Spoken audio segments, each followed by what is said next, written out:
I'm 17 years old. I'm not legally allowed to work a full-time job, and my mom's boyfriend just looked me in the eyes and told me I don't deserve a shred of respect until I start paying him rent to live in my own bedroom. How do you survive in a house where you're treated like a squatter by a man who isn't even your father, while the person who's supposed to protect you is busy making excuses for him? The air in our home has become so thick with tension, you could cut it with a knife, and last night, that knife finally found its mark. Everything I thought I knew about safety and home shattered in a single cold-blooded sentence that changed our lives forever. And honestly, I don't know if there's any coming back from this. You know that feeling when you can just sense someone's eyes on you? That prickly, uncomfortable sensation on the back of your neck that tells you you're being watched even before you turn around. That's been my life for months now. But yesterday, it reached a level that I can't even begin to describe. It started out so normally, or at least as normal as things get in my house lately. I went for a walk early in the morning just to get some air.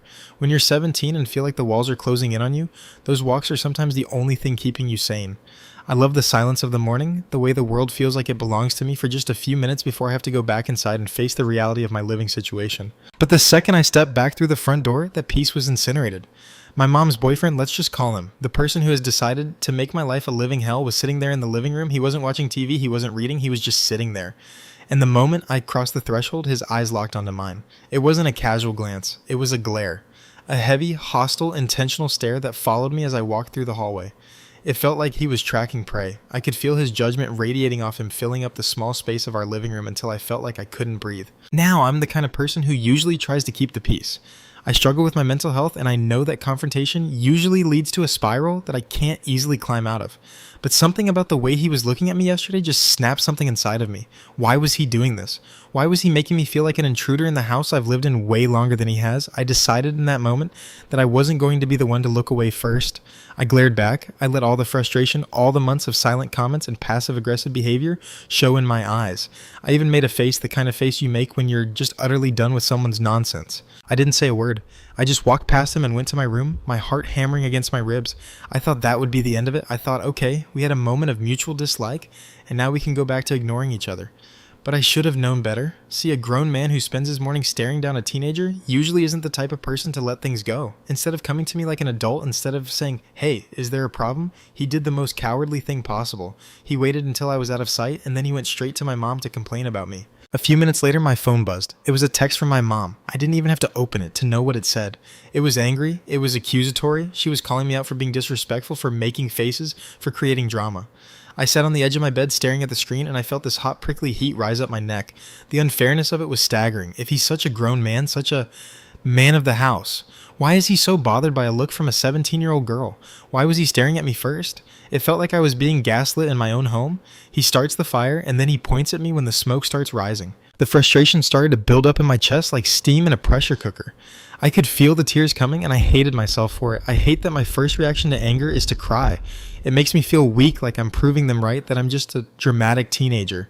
But I couldn't stop it. I cried out of pure, unadulterated rage. I felt so drained, so emotionally exhausted from just 5 minutes of being home, that I ended up falling into this deep, heavy nap. It wasn't the kind of nap you wake up from feeling refreshed. It was the kind where you wake up feeling like you've been hit by a truck with your head throbbing and the weight of the world sitting squarely on your chest. When I finally woke up, the sun was starting to set, casting these long, jagged shadows across my room. The house was quiet, but it was that heavy, artificial quiet that happens right before a storm breaks. I stayed in my room, hoping to just stay under the radar for the rest of the night. I didn't want any more glares. I didn't want any more texts. I just wanted to exist without being a target. But peace is a luxury I don't seem to have anymore. Later that night, the door to my room opened. He didn't knock. He just walked in. He asked me some mundane question. I don't even remember what it was because the what didn't matter. It was the why. He was checking on me or marking his territory or looking for another reason to be offended. I didn't want to engage. I knew that if I opened my mouth, the anger from the morning would come pouring out, and I wasn't ready for that. I kept my voice as flat as possible and just told him I didn't feel like talking and asked him to leave my room. That should have been it. In a normal world, a person leaves the room when they're asked, but he didn't leave. He stood there framing the doorway, and that's when he said the words that are still ringing in my ears. He looked at me with this cold, smug expression and said word for word, "I'm not going to respect you until you start paying rent." I felt the air leave the room. I'm 17. I'm a minor. My mom doesn't even let me work right now because she wants me to focus on other things, and even if I wanted to, the job market for kids my age in this town is non-existent. He knows this. He knows I have no money. He knows I have no power, and that's exactly why he said it. He wasn't talking about money. He was talking about my right to exist as a human being. He was telling me that in his eyes, I am a burden, a second-class citizen, and that my feelings, my privacy, and my dignity have a price tag that I can't afford to pay. The shaking started almost immediately. It wasn't just my hands, it was my whole body. It was this visceral physical reaction to being backed into a corner. I didn't even realize I was moving until I was in the bathroom, the door locked behind me, my back pressed against the cold wood. I felt like I was losing my mind. How did we get here? How did my home turn into a place where my worth is measured in dollars I'm not even allowed to earn? The bathroom door was the only thing standing between me and a world that felt like it was actively trying to crush me. I leaned my forehead against the cold white tiles, trying to find some kind of anchor, something solid to hold onto, while my mind spiraled out of control. My breathing was jagged, coming in short, sharp bursts that made my chest ache. You know, that kind of crying where you can't even catch your breath, where your ribs feel like they're being squeezed by a giant hand? That was me. I was sinking to the floor, my knees hitting the linoleum, and I just let out this sound, a sob that felt like it had been trapped in my throat for years. The words he said kept looping in my head, getting louder and more distorted every time they played back. I'm not going to respect you until you start paying rent. It wasn't just a mean comment, it was a declaration of war. It was a reminder that in this house, I was an object, a liability, a line item on a budget that he didn't want to pay for. I thought about my bank account $0. I thought about the stack of papers on my desk, the schoolwork I was supposed to be focusing on, because my mom insisted that was my job for now. I thought about the local grocery store that had a no hiring under 18 sign permanently taped to the glass door. I was trapped. I was 17, legally a child, and I was being told that my humanity was conditional. I started shaking. It started in my fingertips and moved up my arms until my whole torso was vibrating with this terrifying electric energy. It's a physiological response to being overwhelmed, like my body was trying to shed the skin it was in because the skin was too tight. I felt so small, so incredibly small, and yet my anger was so big it felt like it was going to blow the walls of the bathroom apart. Then I heard footsteps. Heavy, hurried footsteps in the hallway. I heard her voice, my mom's voice, but she wasn't calling for me. She wasn't asking if I was okay. The first thing I heard through the door was her calling out for him. "Where are you? What happened?" she was asking, her voice laced with that frantic, high-pitched anxiety she gets whenever there's conflict. It hurt. It hurt in a way I can't even describe, that her first instinct was to find the man who had just insulted her daughter rather than checking on the daughter who had just bolted into a bathroom in tears. Finally, there was a knock on the door. "Sweetie, open the door. Let me in." I didn't want to open it. I knew what was coming. I've lived this script before. But the shaking wouldn't stop, and I felt like I was going to pass out if I didn't get some air. I reached up my hand, trembling so hard I could barely grip the lock, and turned it. The door swung open and my mom was there. She looked worried, but it was that worried look that people give you when they're actually just worried about how your reaction is affecting them. She tried to reach for me, tried to pull me into a hug while I was still on the floor, still vibrating with that raw, jagged energy. I was yelling. I didn't mean to, but the words were just exploding out of me. I was trying to tell her what he said. I was repeating it over and over, like if I said it enough times, she would finally see the cruelty of it. He said he won't respect me. He said I have to pay rent. I'm 17. Mom, how am I supposed to pay rent? I looked into her eyes, searching for that spark of motherly protection, that lioness instinct people always talk about. I wanted her to be angry with me. I wanted her to turn around and walk into the living room and tell him that he was out of line. I wanted her to stand up for the girl she brought into this world. But that's not what happened. She sighed, that long, tired sigh that makes you feel like you're a burden just for having feelings. She tightened her grip on my shoulders and said the words that broke whatever was left of my heart. He didn't mean it like that. The world went silent for a second. I stopped yelling. I just stared at her. "What do you mean he didn't mean it like that? Mom, I am telling you word for word what came out of his mouth. He was standing right in front of me. He looked me in the eye. He meant exactly what he said. You're just sensitive right now." She continued, her voice soft and patronizing. "He's just stressed. He's been working hard. He probably meant that he wants you to show more responsibility around the house. You're taking it the wrong way." That is the ultimate betrayal, isn't it? When someone tells you that the reality you just experienced didn't actually happen. It's like being told the sky is green while you're staring at the blue. It's gaslighting in its purest, but most devastating form. She was choosing his intent, an intent she was completely making up to protect her own peace of mind, over my actual lived experience. She was invalidating the very words that had just been used to hurt me. My mental health has always been a fragile thing. I've worked so hard to build up coping mechanisms to find ways to stay grounded when the world feels like it's spinning out of control. But situations like this, they're like a sledgehammer to a glass house. When you already struggle with feeling like you're too much, or like your emotions are wrong, having your own mother tell you that you're misinterpreting a direct insult is catastrophic. It builds up this mountain of internal pressure. You start to wonder if you are crazy. You start to wonder if you're the problem. The frustration was boiling over. I felt like I was drowning in a sea of excuses. He's stressed. He's tired. He didn't mean it. What about me? What about the fact that I'm a child trying to finish school while living with a man who looks at me with pure hatred? What about the fact that I don't feel safe or respected in my own bedroom? Why did his stress matter more than my basic right to be treated with dignity? I pushed her away. I couldn't handle the comfort that felt more like a muzzle. I stood up, my legs still feeling like jelly, and I looked at her, really looked at her. I realized in that moment that she wasn't going to save me. She was too afraid of losing him, or too tired of the conflict, or too deep in her own denial to be the mother I needed her to be. I walked back into my room and slammed the door. I didn't care if it was disrespectful. I didn't care if it gave him more ammunition to use against me. I needed a barrier. I needed a world where their voices couldn't reach me. I sat on my bed in the dark, the silence of the room feeling heavy and suffocating. The house was still. I could hear them whispering in the other room, the low rumble of his voice, the soft placating tone of hers. They were probably talking about me, probably deciding how to handle me. I'm not saying I've been a perfect daughter. I know I can be moody. I know that sometimes I withdraw and get quiet when I should probably talk. But is that a crime? Is being a teenager struggling with mental health a reason to be stripped of respect? I felt like I was being punished for existing. I stayed awake for a long time that night, staring at the ceiling. I realized that the rent comment wasn't an isolated incident. It was the climax of a story that had been building for months. It was the mask finally slipping. And as I lay there, I started to realize that if no one was going to fight for me, I was going to have to find a way to fight for myself. But how do you fight when you're 17 broke and the person who's supposed to be your ally is making excuses for the enemy? The silence of my bedroom that night wasn't peaceful. It was heavy like a physical weight pressing down on my chest. I lay there in the dark, staring at the ceiling, watching the faint glow of a street lamp filter through the blinds.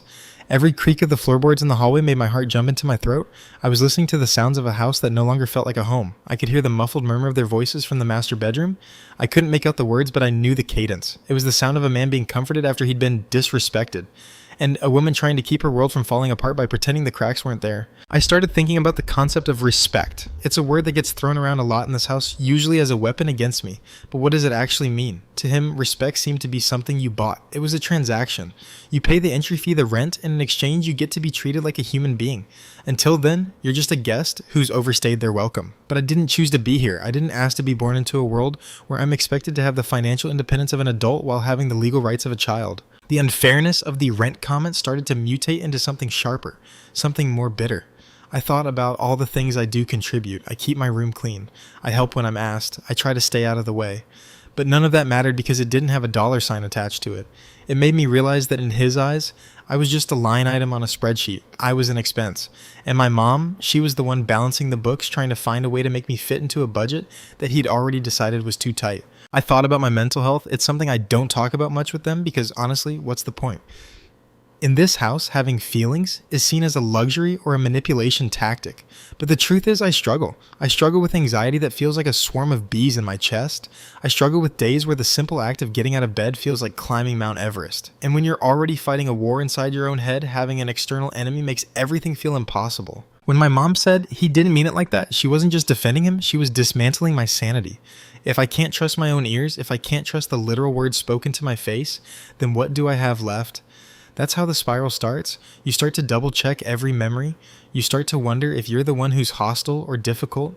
You start to believe the lie that you're the problem. I must have drifted off eventually, a fitful, shallow sleep filled with dreams of being chased through a house where the doors were all locked from the outside. When I woke up the next morning, the sunlight felt intrusive. It was too bright, too cheerful for the way I felt. My eyes were swollen from crying and my throat felt raw. I didn't want to leave my room. I wanted to stay under the covers until I turned 18 or until the world made sense again, but I knew I couldn't. I had to go out there. I had to face the glaring and the staring and the suffocating tension. I opened my door slowly, hovering in the doorway for a second like I was stepping onto a battlefield. The house was quiet. My mom had already left for work, which meant I was alone with him. My stomach did a nervous flip. I debated just staying in my room and skipping breakfast, but my hunger eventually won out. I crept down the hallway, my footsteps light, trying to be invisible. He was in the kitchen, leaning against the counter with a cup of coffee. He didn't say anything when I walked in. He just did that thing again, the thing that started this whole mess. He followed me with his eyes. Every move I made, from opening the fridge to getting a spoon out of the drawer, was tracked with this cold, clinical intensity. It wasn't the look of a parent or even a concerned adult. It was the look of a landlord watching a tenant he's trying to evict. I tried to ignore it. I really did. I kept my head down, focusing on my cereal, but the silence in the kitchen was deafening. It was thick with all the things that hadn't been said and all the things that had. I could feel his gaze on the back of my head like a physical heat. I kept thinking about the rent. I kept thinking about how he thought he owned the very air I was breathing. "You got something to say?" The voice was low gravelly. I hadn't realized he was going to speak. I froze my spoon halfway to my mouth. I didn't look up. "No," I said, my voice sounding small even to my own ears. "Because you sure had a lot to say last night," he continued. I could hear him set his coffee cup down on the granite counter. The clink sounded like a gunshot in the quiet room. "Running to your mother, crying in the bathroom, making me out to be some kind of monster." I finally looked up. I couldn't help it. "I didn't make you out to be anything. I just told her what you said." He let out a short, dry laugh, the kind of laugh that doesn't reach the eyes. "And what did I say? That life isn't free, that you don't get a free ride forever? That's just the truth, kid. If you want to be treated like an adult, you act like one. You contribute. You don't just sit around and expect everyone to bow down to your mental health issues." There it was, the mental health jab. He said it with so much air-quoted sarcasm that it felt like a slap. My hands started to shake again, and I gripped the edge of the table so hard my knuckles turned white. "I'm 17, I whispered. "I'm a student. I'm not supposed to be paying you to live in my own house." "Your own house." He stepped closer, and I could smell the stale coffee on his breath. "This isn't your house. Your mother and I pay the bills. Your mother and I make the rules. And until you're putting something into that pot, you're a guest. And guests don't give the owners dirty looks. They don't slam doors. They don't act like they're the center of the universe." I felt the familiar sting of tears, but this time they weren't just from sadness. They were from a deep, burning sense of injustice. He was rewriting the rules of childhood to suit his own ego. He wanted the authority of a father without any of the responsibility or love that comes with it. He wanted a submissive, quiet servant who paid him for the privilege of being ignored. "I don't hate you because you don't pay rent," he said, leaning in even further, his voice dropping to a whisper that felt like ice water down my spine. "I hate the way you look at me like you're better than me. Like you think you're special because you've got problems. We've all got problems. Some of us just don't use them as an excuse to be a brat." I couldn't finish my breakfast. I couldn't even stay in the same room. I got up, leaving the bowl of soggy cereal on the table, and walked out. I didn't run this time. I walked with as much dignity as I could muster, even though my legs felt like they were made of lead. I went back to my room and locked the door. I realized then that this wasn't going to get better. My mom's "he didn't mean it" was a fantasy. He meant every word. He meant even more than he said. This wasn't just a bad day or a misunderstanding. This was a fundamental shift in the foundation of my life. I was no longer a daughter in a home. I was a target in a war zone. I sat on my bed and pulled out my laptop. I started searching. I searched for jobs for 17-year-olds. I searched for youth shelters. I searched for legal rights of minors. I didn't know what I was looking for really, but I knew I couldn't just sit there and wait for the next explosion. I had to do something. I had to find a way to be respected, even if it meant leaving the only home I'd ever known. But as I scrolled through page after page of requirements I couldn't meet and jobs I wasn't qualified for, the weight of my reality came crashing back down. I was stuck. I was broke. I was young, and the two people who were supposed to be my safety net were the ones pulling the strings that were slowly strangling me. I spent the rest of that afternoon sitting on the edge of my bed staring at the door. It's a strange thing how a piece of wood can feel like the only barrier between you and total emotional collapse. Every time I heard a noise from the rest of the house, the hum of the refrigerator, the muffled sound of the TV, his heavy footsteps crossing the kitchen floor, my heart would do this panicked little skip. I felt like a guest in a hotel I couldn't afford, waiting for the security guard to come and kick me out into the street. The word rent kept bouncing around my skull, mocking me. Rent. At 17. I thought about my friends at school. Their biggest worries were SAT scores, who was going to prom, or whether they could get their parents to buy them a new pair of sneakers. None of them were being told that their basic human dignity was tied to a monthly payment. None of them were being stared down in their own kitchens like they were intruders. It made me feel 1,000 years older than them, and yet paradoxically, more powerless than I'd ever felt in my life. I tried to focus on my schoolwork, but the letters on the screen just blurred into a chaotic mess. My brain was too busy processing the threat level of my environment. That's what living with someone like him does to you. It turns your home into a tactical environment. You learn which floorboards creak. You learn to recognize the specific jingle of keys in the door so you know exactly how much time you have to disappear before they walk in. You become an expert in the atmospheric pressure of a room, knowing the difference between a bad mood silence and a dangerous silence. Around 5:30 p.m., I heard the front door open. My mom was home. Usually that sound brought a sense of relief, but today it just brought a fresh wave of nausea. I knew what was coming. I knew he'd be waiting for her, ready to pour his version of the day into her ears before I even had a chance to say hello. I could almost hear the conversation. "She's being difficult again." She gave me that look. "She's making things hard for me." Sure enough, a few minutes later I heard the familiar hush hush whispering from the kitchen. Then the sound of footsteps approaching my room. Not hers. She didn't knock. She just pushed the door open and stood there still in her work clothes, looking exhausted and disappointed. That look, the disappointed one, is almost worse than the angry one. It carries this weight of guilt like I'm the reason her life is hard. "We need to talk," she said, her voice flat. "I know," I replied, sitting up straight. "I'm glad you're home. Did he tell you what he said to me in the kitchen today? Because it was worse than last night." My mom sighed and rubbed her temples. She didn't come into the room. She stayed in the doorway, a physical representation of the distance between us. He told me you two had a disagreement. He said you were being confrontational while he was just trying to talk to you. Talk to me. I felt that familiar heat rising in my chest. Mom, he told me he hates me. He told me he hates the way I look at him and that I use my mental health as an excuse to be a brat. He told me again that I'm just a guest here. How is that a disagreement? That's verbal abuse. Don't use words like abuse, honey, she said, her voice sharpening. That's very dramatic. He's just frustrated. He feels like he's working his life away to provide for a household where he's treated like the enemy. Can you really blame him for snapping he's human too? I felt like I was screaming underwater no matter how loud I was, no matter how clear my words were. She wasn't hearing me. She was translating everything through a filter of protect the relationship. It didn't matter what he said. It didn't matter if it was cruel or irrational or illegal. As long as she could find a way to make it my fault, she didn't have to face the reality that the man she chose was hurting her child. So it's okay for him to say he doesn't respect me? I asked, my voice trembling. It's okay for him to demand rent from a 17-year-old who isn't allowed to work. You're okay with that. He didn't mean the rent literally, she said, echoing her line from the night before like a scripted response. He just wants to see some appreciation. He wants to feel like you're part of this family, not just someone who lives here and judges him. If you just tried a little harder to be pleasant, to smile more, to help out without being asked, none of this would happen. I do help out. I do try. I was standing up now, the shaking in my hands so bad I had to tuck them into my armpits. But how can I be pleasant to someone who glares at me the second I walk through the door? Why is the burden on me? He's the adult. He's the one who's supposed to be the mature one, and he's bullying a teenager. Stop it, she snapped. I'm not going to listen to you talk about him like that. He is the person who keeps a roof over your head. He is the person who makes it possible for us to have this life. You are being ungrateful, and frankly, you're making me miserable. I come home from a 10-hour shift to a house full of screaming and drama. I can't do this anymore. She turned to leave, but I called out to her one last desperate attempt to reach her. Mom, please. My mental health, it's really bad right now. This environment is making me feel like I'm falling apart. I'm shaking all the time. I can't eat. I can't sleep. I don't feel safe in my own room. Doesn't that matter to you? She paused her back to me. For a second, I thought I saw her shoulders slump a crack in the armor. But when she turned around, her eyes were hard. Everyone has stress. Life is hard for everyone. You need to learn how to handle your emotions instead of letting them dictate how you treat people. Maybe if you spent less time focusing on how bad you feel and more time focusing on being a productive member of this house, you'd feel better. And with that, she walked out and shut the door. The click of the latch sounded like a gavel. Guilty. I was guilty of being a burden. I was guilty of having needs. I was guilty of wanting the person who gave birth to me to choose me over a man who clearly didn't want me there. I fell back onto my bed, but I didn't cry this time. The crying phase was over. It was replaced by this cold, hollow numbness. It's a terrifying feeling when the person you're supposed to trust most in the world looks you in the eye and tells you that your pain is an inconvenience. It's a special kind of loneliness that you can only feel when you're surrounded by the people who are supposed to love you. I stayed in the dark for hours. I heard them sitting down to dinner. I heard the clinking of silverware and the sound of their laughter. They were having a normal evening. They were eating and talking and existing as a unit, and I was the glitch in the system tucked away in my room, forgotten. I realized that paying rent wasn't about the money. It was about the fact that I was already being evicted from their hearts. The frustration I felt wasn't just anger anymore. It was a realization. I couldn't handle this better because the situation itself was unhandleable.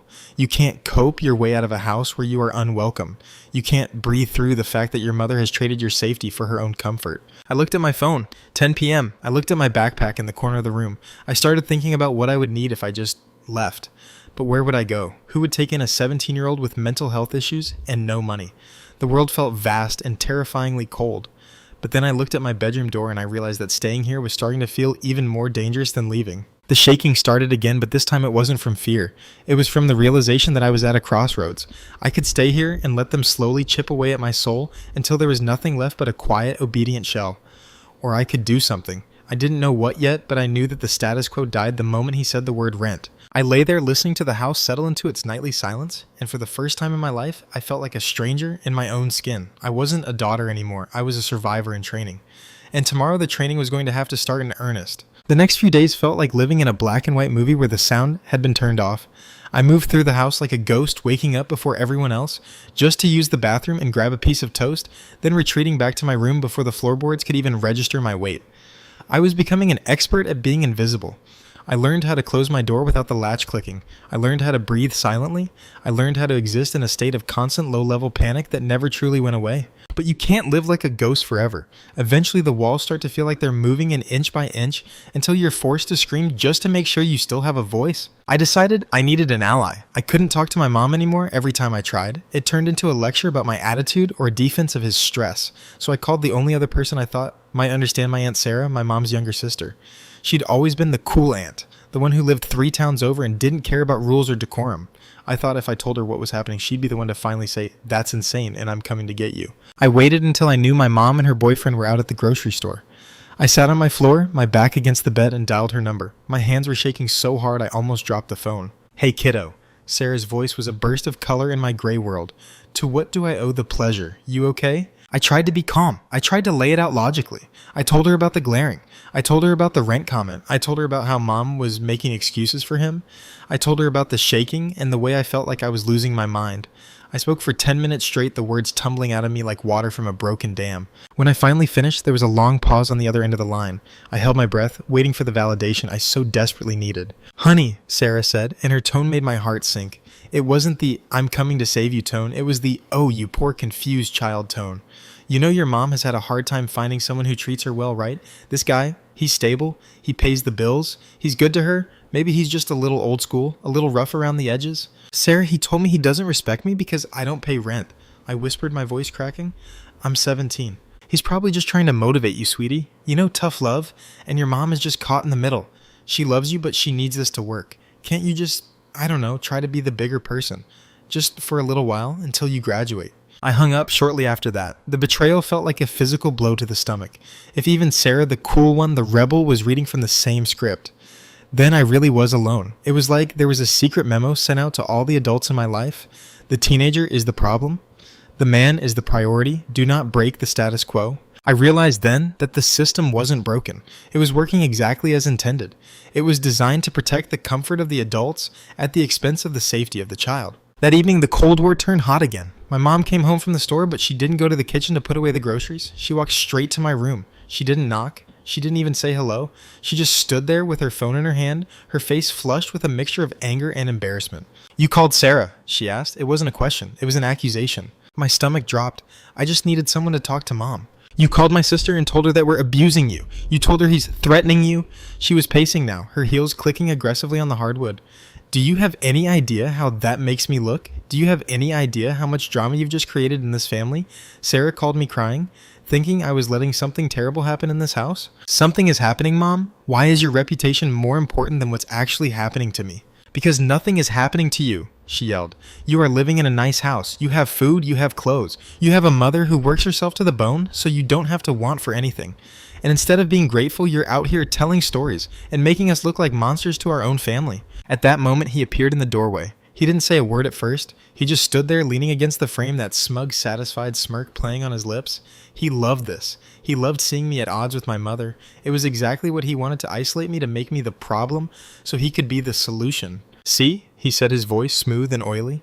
"I told you, she's manipulative. She's trying to drive a wedge between us because she can't stand seeing you happy. It's a classic power play." I looked at him, and for a second the fear vanished. It was replaced by a clarity so sharp it felt like ice. He was a predator. Not the kind that hides in the bushes, but the kind that hides in plain sight, using logic and responsibility as a cloak for his cruelty. And my mother was his accomplice. "I'm not trying to drive a wedge," I said, my voice surprisingly steady. "The wedge is already there. You put it there when you told me I don't deserve respect, and Mom, you're the one holding it in place." The silence that followed was terrifying. My mom looked like I'd slapped her. Her eyes filled with tears, but they weren't tears of realization. They were tears of self-pity. "Fine," she whispered. "If you hate it here so much, if we're such terrible people, then maybe you should find somewhere else to be, since you're so grown up and you have so much to say about how this house is run." She didn't mean it, of course. It was a threat. It was meant to scare me into submission, to make me realize how much I needed them. She expected me to break. She expected me to fall to my knees and beg for forgiveness, to promise to be pleasant and grateful. But something inside me had finally snapped for good. The shaking had stopped. My heart was still. "Maybe I should," I said. I walked past them both, past my mother's stunned silence and his narrowing eyes, and went into the bathroom. I locked the door, not because I was going to cry, but because I needed to think. I looked at myself in the mirror. I looked pale, exhausted, and far too young to be feeling this old. I realized that the rent he wanted wasn't money. It was my soul. He wanted me to pay for my existence by giving up my right to feel, to speak, and to be heard. And my mom was willing to let him collect it as long as she didn't have to deal with the bill. I sat on the edge of the tub and pulled out my phone. I didn't call Sarah this time. I didn't call anyone I knew. I started looking for something else. I started looking for a way out that didn't involve their permission. The frustration was still there, but it was different now. It wasn't a fire. It was an engine. It was the thing that was going to get me out of that house one way or another. I realized that the mental health issues they mocked were actually my greatest warning system. My body was shaking because it was telling me that this environment was toxic. My mind was spiraling because it was trying to find an exit. I wasn't dramatic, I was in danger. And for the first time in 17 years, I decided that I was the only person who was ever going to truly save me. The silence that followed my "maybe I should" was different from the silence of the glares or the quiet of the morning. It was a heavy, suffocating vacuum. My mom's face went from flushed red to a ghostly, sickly pale. She hadn't expected that. She'd spent 17 years knowing exactly which buttons to push to make me retreat, to make me apologize for things I hadn't done. She expected the old me, the girl who would crumble under the weight of her disappointment, but that girl had been buried under the weight of a man's cold stare and the crushing realization that home was just a word for a place where you're tolerated, not loved. You don't mean that? She stammered, her voice losing its edge. Where would you go? You have no money. You have no one. You're being impulsive again, just like your therapist said you would be when you're emotional. I didn't answer her. I didn't want to give her any more of my words to twist. I walked back into my room and closed the door. This time, I didn't slam it. I didn't give them the satisfaction of a teenager reaction. I shut it with a soft final click that felt more powerful than any scream. For the next 2 hours, I sat on my floor and started a list. Not a list of things to pack, I wasn't there yet, but a list of truths. I needed to document the reality they were trying to gaslight out of me. He said I don't deserve respect without rent. Mom said he didn't mean it. He called me a brat for having a panic attack. They both think my presence is a financial burden. I needed to see it in writing so that the next time they tried to tell me I was taking things the wrong way, I could look at the ink and remember. I realized then that my biggest struggle wasn't just the boyfriend. It was the erosion of my own sense of self. When you're told often enough that your feelings are wrong, you start to treat your own mind like an untrustworthy narrator. I was fighting for my sanity as much as I was fighting for a place to live. The next morning, the house felt like a morgue. My mom left for work without saying goodbye. But he was there. He was always there. It felt like he'd taken a leave of absence from his own life just to make sure mine was miserable. I went into the kitchen to get some water, and he was standing by the window watching the rain hit the glass. "Your mother cried all night," he said, not looking at me. "I hope you're proud of yourself. You've really done it this time." "I didn't do anything but tell the truth," I said, my voice cold. He turned around then, and for the first time the smirk was gone. In its place was something much darker, a genuine, unfiltered hatred. "The truth is that you're a parasite. You're 17 years old and you're sucking the life out of a woman who deserves better than a daughter who acts like a victim every time someone asks her to grow up. You think you're special because you've got mental health issues. Everyone's got issues. I grew up in a house where if you didn't work, you didn't eat. That's the real world. And the sooner you're out of this house, the sooner your mother can actually breathe." It was the most honest he'd ever been. He didn't want me to improve. He didn't want me to contribute. He wanted me gone. He saw me as the only obstacle between him and total control over my mother and her resources. The rent comment hadn't been a suggestion for responsibility. It was a psychological eviction notice. "I'm going to school," I said, ignoring the bile rising in my throat. "Don't bother coming back early," he spat. "I've got things to do and I don't want to be looking over my shoulder at your glaring all day." I walked out of that house and felt the cold rain hit my face. It was the first time in days I felt like I could actually get a full lungful of air. But school wasn't the sanctuary I hoped it would be. I sat through my classes like a zombie. My friends were talking about the winter formal, about colleges, about their parents driving them crazy because they wouldn't let them borrow the car. I felt like I was living on a different planet. How do you explain to a 17-year-old that you're being told you don't deserve respect because you're not a revenue stream? During lunch, I went to the library and hid in the back corner. I pulled out my phone and started looking at emancipated minor laws. It was a bleak rabbit hole. In my state, you basically have to prove you can support yourself entirely housing food insurance before a judge will even look at you. It's a catch-22. I can't get a job because I'm a minor with no transport and a mother who won't sign the paperwork, and I can't be free because I don't have a job. I felt that familiar shaking starting again. My hands were vibrating against the library table. I closed my eyes and tried to do the breathing exercises my therapist taught me. In for 4, hold for 4, out for 4. But it's hard to breathe when you realize the exit signs are all fake. I spent the afternoon calling every local nonprofit I could find. Most of them were for at-risk youth kids who were homeless or in immediate physical danger. Did I count? I wasn't being hit. I had a roof, but I was being dismantled from the inside out. One woman on the phone was kind, but her words were a reality check. If there's no physical abuse or neglect, CPS won't intervene, honey. And at 17, you're in that gray zone where there aren't many resources. The gray zone, That's exactly what it felt like. Not a child, not an adult, just a ghost in the machine. When I got home that afternoon, the car wasn't in the driveway. I felt a momentary surge of relief, thinking I had the house to myself. But when I walked in, I realized I wasn't alone. The house smelled like heavy cleaning chemicals. I walked into my room and stopped dead. My things had been moved. My desk had been cleared. My notebooks, my sketches, my books, everything was in a pile on the floor. My bed had been stripped of its sheets. He was standing in the middle of the room with a spray bottle and a rag. "What are you doing?" I screamed, the controlled version of me vanishing in an instant. "Just cleaning," he said, his voice terrifyingly calm. This room was starting to smell like a locker room, and since I pay for the square footage, I figured I'd make sure it's being kept up to my standards. Since you're just a guest, you don't mind, right? He had touched my things. He had gone through my private thoughts. He had violated the one place I thought was mine. I looked at the pile on the floor. My private journals were right on top. He had looked at them. I could tell by the way the pages were slightly ruffled. "Get out!" I whispered, my voice shaking with a rage so hot it felt like it was burning my throat. "Get out of my room." "Your room." He laughed, stepping toward me. "I told you, there is no your anything in this house until you're paying for it. This is a bedroom in a house I maintain. If you want a private sanctuary, go find a landlord who accepts teenage attitude as legal tender." I didn't think. I didn't plan. I just lunged for my journal. He grabbed my arm, his grip tight and cold. "Don't get hysterical," he hissed. "You're proving my point. You're unstable." "Let go of me." I wrenched my arm away and backed into the hallway, my heart pounding so hard I could hear it in my ears.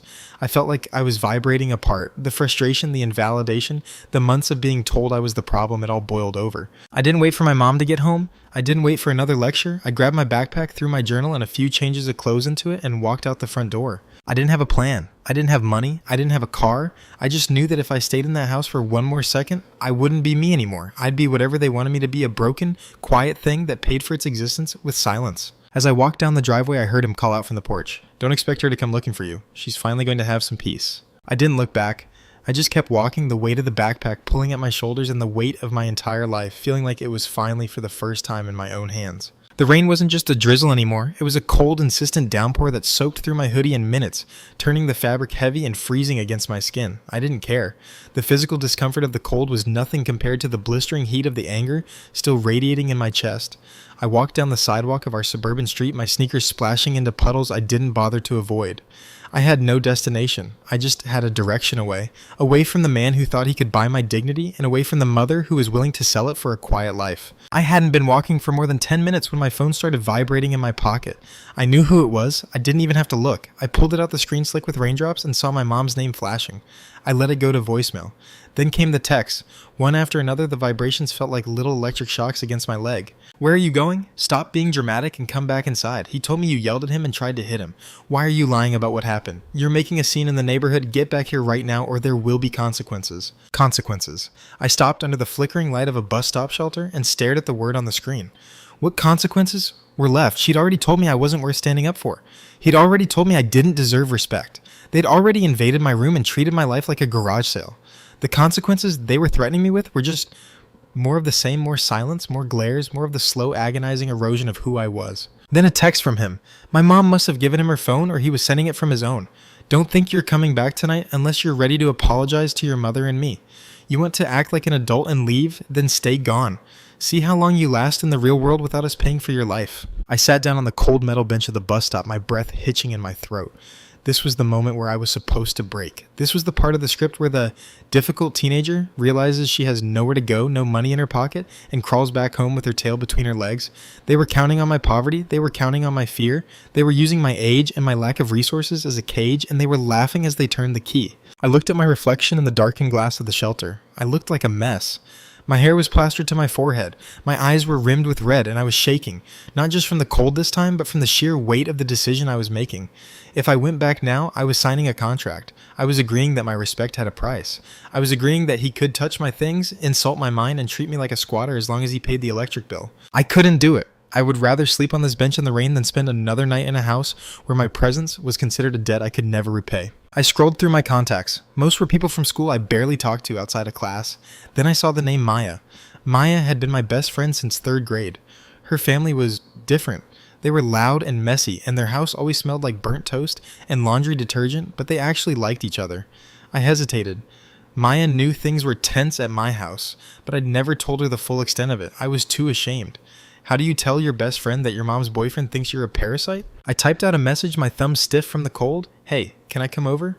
Just for a little bit? Things got bad. She replied in 30 seconds, Oma, where are you? I sent her my location and waited. 10 minutes later, her older brother's beat-up silver sedan pulled up to the curb. Maya hopped out of the passenger side before the car even fully stopped running toward the shelter with a blanket in her hands. Oh my God, you're freezing! She yelled, wrapping the blanket around my shoulders. She didn't ask questions. She didn't tell me I was being dramatic. She just pulled me into the car.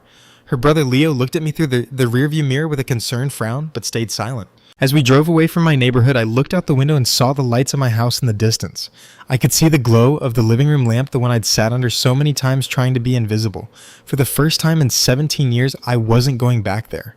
And as terrifying as that was, a small, tiny part of me felt a spark of something I hadn't felt in a long time. It felt like hope. When we got to Maya's, her mom, Mrs. Gable, was waiting at the door. She saw me soaking wet, clutching a backpack, shaking uncontrollably, and she didn't lecture me about creating drama.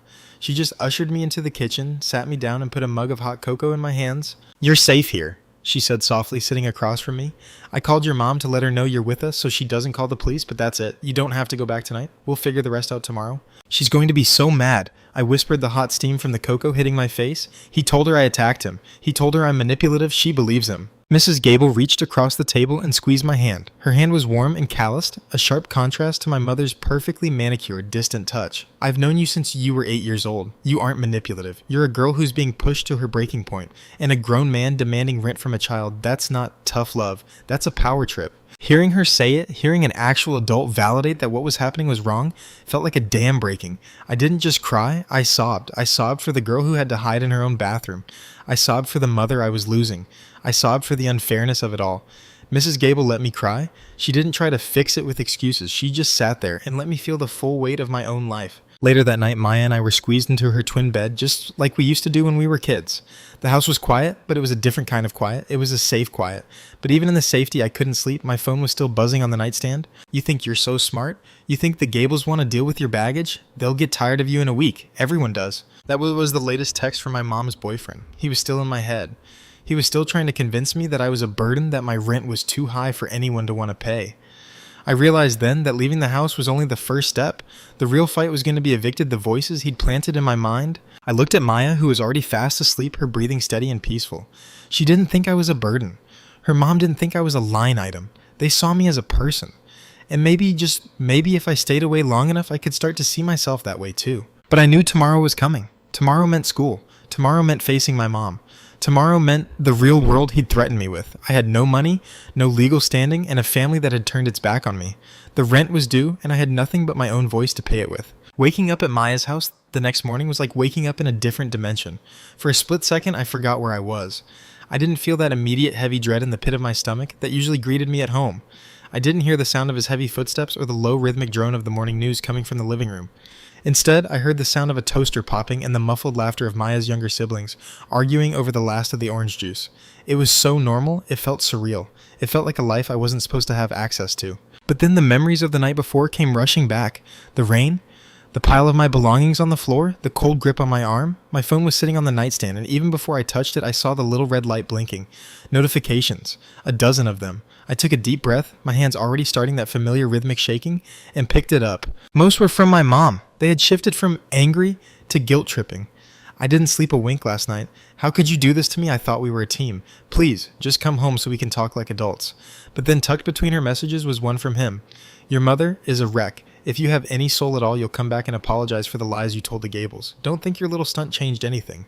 The rules are still the rules. The rules. The rent. The conditional respect, it was all still there waiting for me like a snare trap. I walked into Maya's kitchen wearing a pair of her oversized sweatpants and a shirt that smelled like her laundry detergent. Mrs. Gable was there, flipping pancakes. She looked up and gave me a smile that actually reached her eyes. It wasn't the pitying look I expected. It was a look of solid, unwavering support. Sleep okay, honey? She asked, sliding a plate toward me. A little. I lied. I hadn't slept more than 2 hours. My mind had been a hamster wheel of what-ifs. What if my mom calls the police? What if they report me as a runaway? What if I never get my things back? I don't know what to do about school today. If I go, he'll be there to pick me up. Or my mom will. I can't get in a car with them right now. I can't.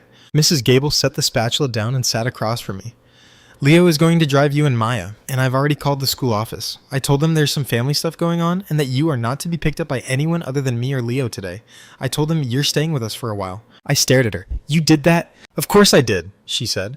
You're 17, but you're still a student under my roof right now. You need to focus on your classes, not on looking over your shoulder. We've got you okay. For the first time in months, I felt a tiny bit of the pressure in my chest lift, but as we pulled into the school parking lot later that morning, that feeling evaporated. My eyes scanned every car, every face looking for his truck or my mom's SUV. Every time a door slammed, I flinched. Maya stayed glued to my side, her arm linked through mine like a human shield. He won't show up here, she whispered as we walked toward the main entrance. He's a bully, and bullies don't like witnesses. He only acts big when it's just you and him in that house. I wanted to believe her, but the anxiety was a physical weight. I spent the morning in a daze. In English class, we were talking about some poem about home, and I had to walk out and sit in the bathroom stall for 20 minutes just to keep from hyperventilating. How do you explain to your teacher that home is a place where you're currently being charged for the privilege of existing? During third period, I got a call on my phone from an unknown number. I shouldn't have answered it, but I thought maybe it was the school office. Hello, I whispered, standing in the back of the hallway. So you're hiding behind the gables now? It was his voice, cold, mocking, and perfectly calm. My heart stopped. That's your plan, to be a charity case for the rest of the year? How did you get this number? I asked, my voice trembling. Doesn't matter. What matters is that your mother is talking about calling the police to report the Gables for interference with a minor. You're 17. You're legally required to be at home. You're making things very difficult for people who have been very kind to you. Is that the kind of person you want to be? A burden to everyone you meet? I'm not a burden, I said, though the words felt hollow. And I'm not coming back until you're gone. He laughed, a short, sharp sound. I'm not going anywhere. I pay the bills. I pay the rent you refuse to pay. I'm the one who makes that house run. You're a guest who's overstayed her welcome. If you want to stay at the Gables, go ahead. But don't expect a single cent from your mother. No phone bill, no clothes, no college fund. You want to be an adult? Fine, you're on your own. Let's see how much respect you get when you're hungry and sleeping on a floor. He hung up before I could respond. I leaned against the locker, the cold metal pressing into my back. He was doing it again, turning my survival into a transaction. He was trying to prove that without his money, I was nothing. He was trying to show me that my freedom had a cost I couldn't afford to pay. The rest of the school day was a blur of panic. I felt like everyone was looking at me, knowing my secret, that I was a 17-year-old girl with no home, no money, and a family that was currently being threatened with legal action because of me.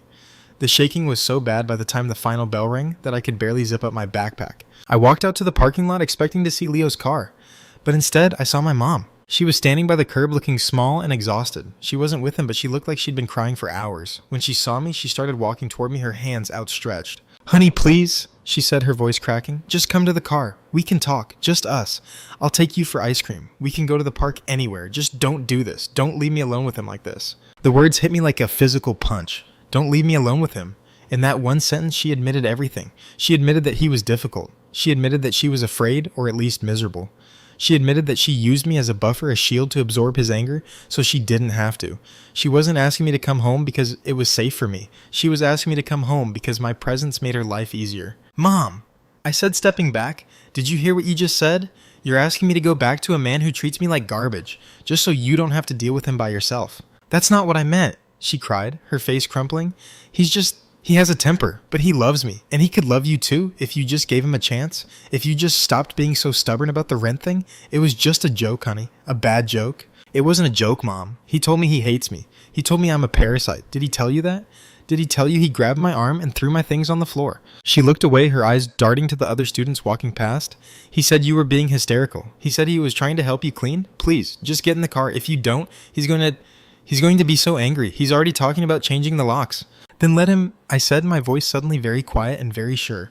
Change the locks, because I'm not coming back to a house where I have to pay for the right to be treated like a human being. I saw Leo's car pull up behind her. I didn't wait for her to respond. I didn't wait for the guilt to sink its claws back into me. I walked around her, my head down, and got into the passenger seat.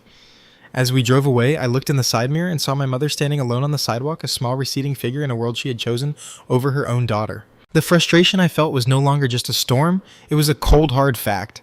I realized that the rent he was asking for was more than just money. It was my future. It was my sense of worth. It was the idea that I owed someone my soul because they provided me with a roof. And as Leo drove me back to the messy, loud, toast-smelling safety of the Gables, I realized that I would rather be a charity case with my dignity intact than a daughter who had to buy her mother's love. That night at the Gables house, the reality of my situation finally settled into my bones like a deep, persistent chill. It's one thing to run away in a moment of adrenaline and righteous anger. It's another thing entirely. To realize that your toothbrush, your favorite sweater, and your childhood journals are all sitting in a house where you're no longer welcome. I was staying in Maya's guest room, a small, cozy space filled with old books and the faint scent of lavender, but I felt like an astronaut drifting away from a space station with a severed tether. I was floating in a void, and the only thing connecting me to my old life was the glowing screen of my phone. The texts didn't stop, but they changed. They were no longer desperate or even angry. They were tactical. Around 9 p.m., a photo came through from my mom's number. It was a picture of 3 large black industrial trash bags sitting on the curb at the end of our driveway. The caption simply read, "He says if you're not here to claim your square footage, you don't need your things. I tried to stop him, but I can't keep fighting your battles for you. Please, honey, just come home and apologize so we can bring these back inside." I stared at the image until the pixels blurred. Those bags contained my life. My school books, the sketches I'd spent hundreds of hours on, the clothes I'd saved up my birthday money to buy. It was a physical manifestation of his rent threat. Since I wasn't paying for the space, my belongings were being treated as refuse. He was literally throwing me away one garbage bag at a time, and my mother was standing there taking a picture of it to use as a ransom note. "He's sick," Maya whispered, looking over my shoulder at the screen. "He's actually sick. This is hostage taking, not parenting." "I have to go get them," I said, my voice sounding hollow and metallic. "I can't let him just leave my stuff on the street. It's supposed to rain again tonight." "You're not going back there alone," Mrs. Gable said, appearing in the doorway. She had that look on her face again, the mama bear look that I wished with every fiber of my being I could see on my own mother's face. "Leo is coming with us. We'll take the truck, we're going to get your things, and we're going to do it right now. But we are not going inside that house." The drive back to my neighborhood felt like a funeral procession. Every street corner looked familiar and yet completely alien. This was the neighborhood where I'd learned to ride a bike. This was the sidewalk where I'd walked home from elementary school with skinned knees. And now I was approaching it like a thief in the night. As we pulled up to the driveway, my heart started that frantic, uneven thumping again. The porch light was on, casting a harsh yellow glare over the front of the house, and there they were. 3 black bags slumped on the curb like discarded bodies. Before Leo could even park the truck, the front door swung open. He was there, my mom's boyfriend. He was wearing a bathrobe and holding a beer, leaning against the doorframe with the posture of a man who had just won a major victory. My mom was standing behind him, visible only as a shadow in the hallway. "Look who decided to show up!" he shouted, his voice carrying through the quiet suburban night. "The prodigal daughter returns. You come to pay your bill, or are you just here to pick up the trash?" I didn't say a word. I couldn't. My throat felt like it was filled with broken glass. I jumped out of the truck and grabbed the first bag. It was heavy, my textbooks. I dragged it toward the truck bed. Leo was right behind me, grabbing the other 2. "You're making a mistake, kid," he yelled, stepping out onto the porch. "You think these people care about you? They're just doing this to feel good about themselves? Wait until you've been there a week. Wait until you're eating their food and using their water. They'll be asking for rent too, and they won't be as nice about it as I was." "Shut up!" Leo snapped, throwing the last bag into the truck. It was the first time I'd ever heard him raise his voice. He was usually the quietest guy in the room, but he looked like he was about 5 seconds away from jumping the fence. My mom stepped onto the porch then. She looked haggard, her hair messy, and her eyes red. "Honey, please, just come inside. Don't do this. You're making it so much worse." I looked at her, really looked at her as I stood by the truck. I saw the fear in her eyes, but it wasn't fear for me. It was fear of the man standing next to her. She was terrified of the silence that would follow if I left. She was terrified of having to face his stress without a scapegoat to deflect it. "I'm already gone, Mom," I said, my voice surprisingly loud in the cold air. "I've been gone since the second you told me he didn't mean it. You just didn't notice." We got back into the truck and Leo pulled away the tire, screeching slightly on the pavement. I looked back in the side mirror and saw them standing there, the 2 of them framed by the light of a house that was no longer a home. He said something to her and she flinched, just a tiny, almost imperceptible movement. But I saw it, and in that moment I felt a strange, cold surge of pity.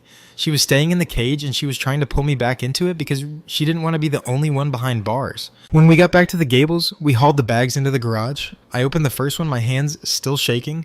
I expected my things to be ruined, but they were mostly just shoved in haphazardly. But as I reached the bottom of the bag that held my clothes, I found something that made my blood run cold. My favorite stuffed animal from when I was a little girl, a raggedy old bear named Barnaby, had been cut. Not just torn, but intentionally sliced with a knife or scissors. The stuffing was spilling out of a jagged hole in its chest. I stared at it, the silence of the garage pressing in on me. This wasn't tough love. This wasn't about responsibility or rent. This was malice. This was a man who wanted to destroy anything that gave me comfort.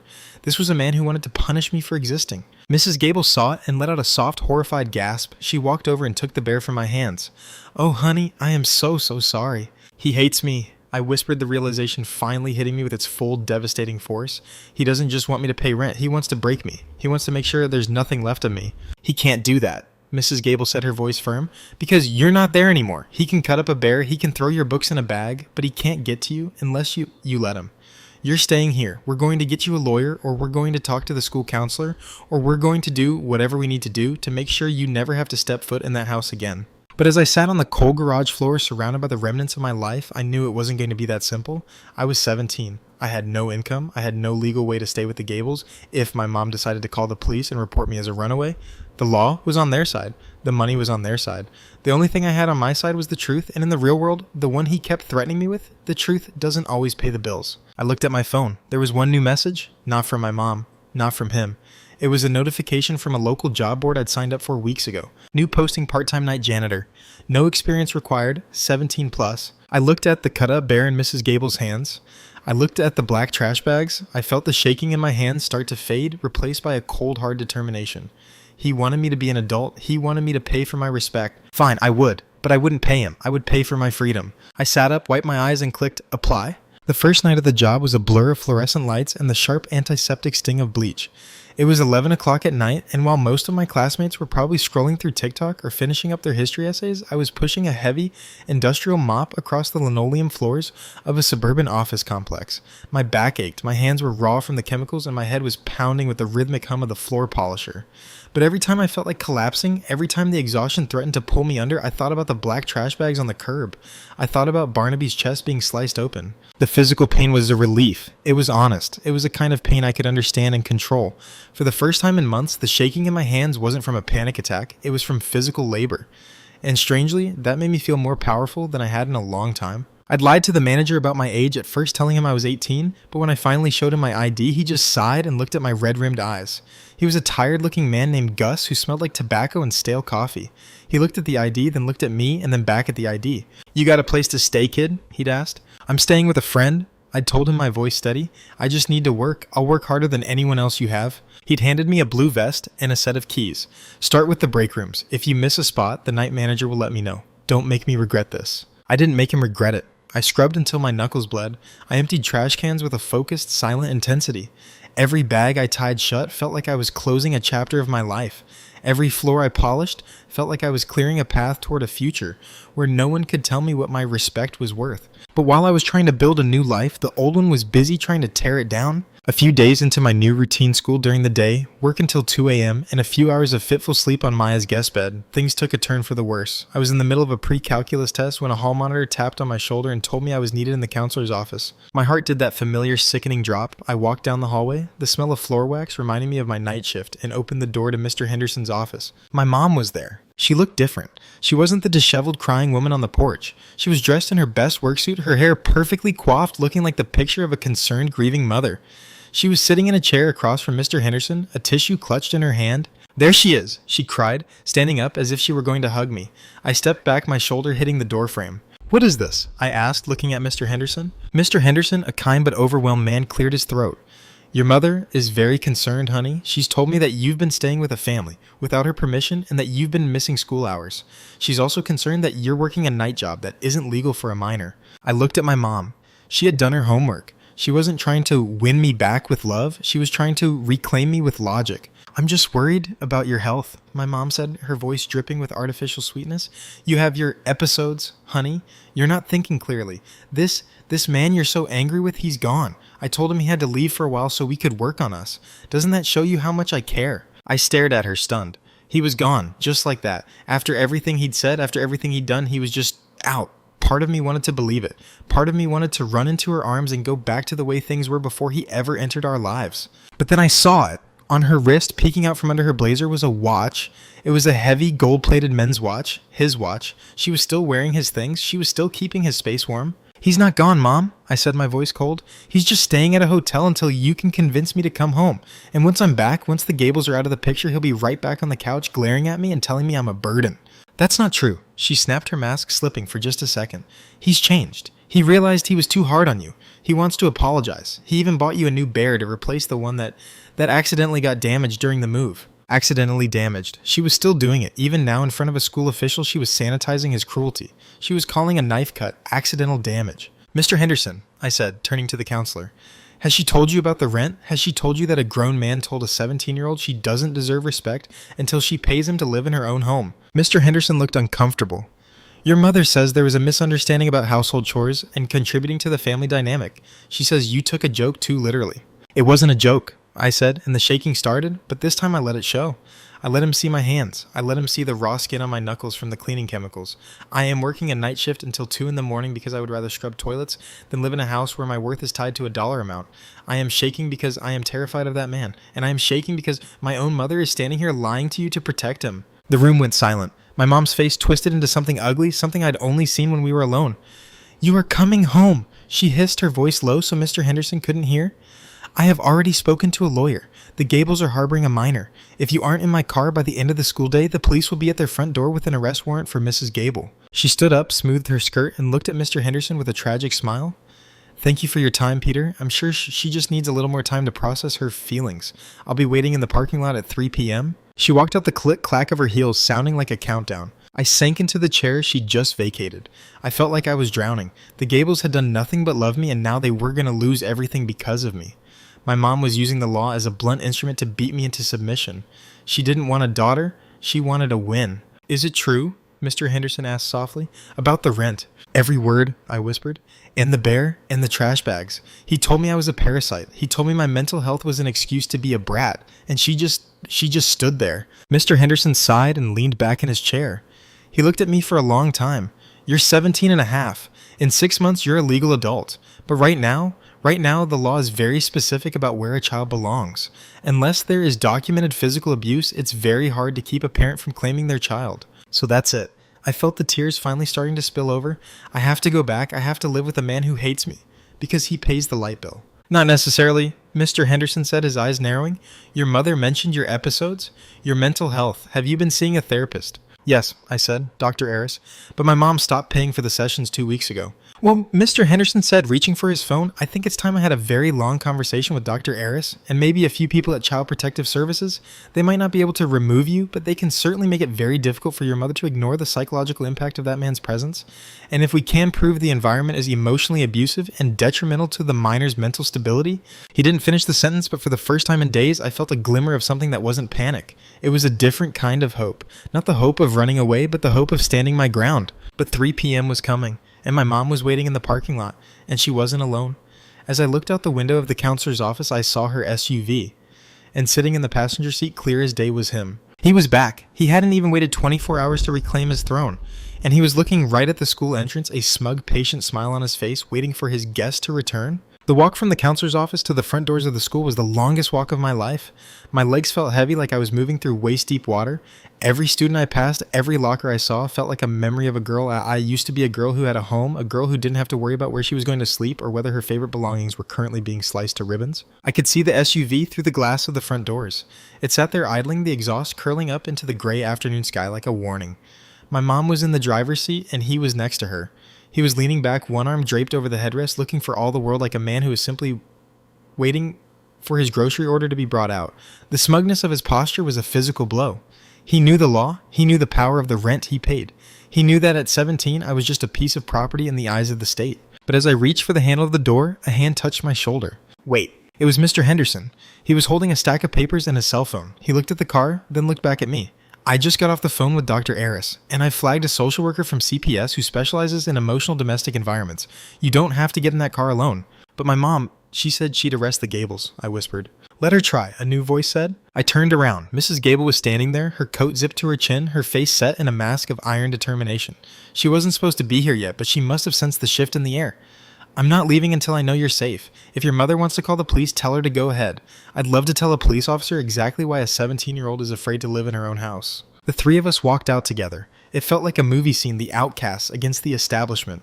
As we approached the SUV, I saw my mom's eyes widen. She looked at Mrs. Gable, then at Mr. Henderson, and her face went through a rapid-fire sequence of emotions, confusion, embarrassment, and finally a sharp defensive anger. The boyfriend didn't move. He just rolled down the window, the cold air rushing into the heated cabin.